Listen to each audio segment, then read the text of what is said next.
What would it take for you to change your mind, or are you just never? Where I am, I've been very clear. Okay.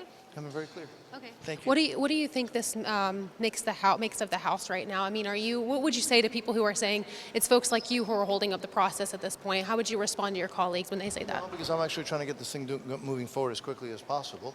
Look, the reason we are in the position that we are is because a very small group of Republicans, let's not forget, while we are where we are, coordination with the more radical elements of the Democrats got together and they got rid of the speaker that had been elected by the majority.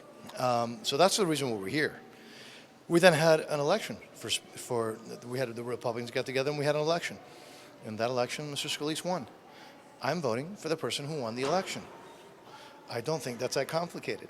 Has Jordan's team reached out to you? I don't talk about, you know me, you've heard me say that a million times. I don't talk about meetings and what's said. You're 100% like. I am where I am. I am where I am. To convince people to also. No, I haven't been whipping it. No, I haven't been whipping it. I haven't been working it. I am where I am. So what's the point? Like, is the point you're trying to make is because what you just told me, because we're in this position, is because the few members worked with Democrats to oust McCarthy? Is that the point you're trying to make? Like, No, I'm not trying to make the point at all. I just wanted to make sure that we reflect the reality, because you asked a question about where we are, right? We are where we are because of that, because a small group of Republicans, they didn't do anything illegal, but they got together, they coordinated with the more radical elements of the Democrats, and eventually got all the Democrats to support 8 Republicans to vacate, to get rid of the speaker that the Republicans had put in as Speaker of the House. That's why we are where we are.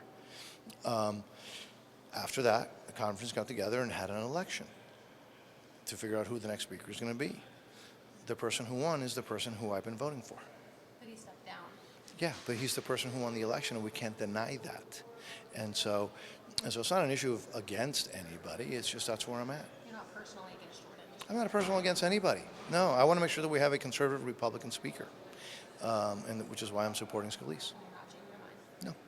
Thanks so much. Thank you for your time. Thank you all. What would it take for you to change your mind on Jordan? I'm not going to vote for Jim Jordan. Ever. Under any circumstances. Well, under any realistic circumstances, yes. Who do you want to see take the position? I think we've got to come together in the conference, and I'll support, the candidate that comes out of the conference that can meet certain issues that I care about. One is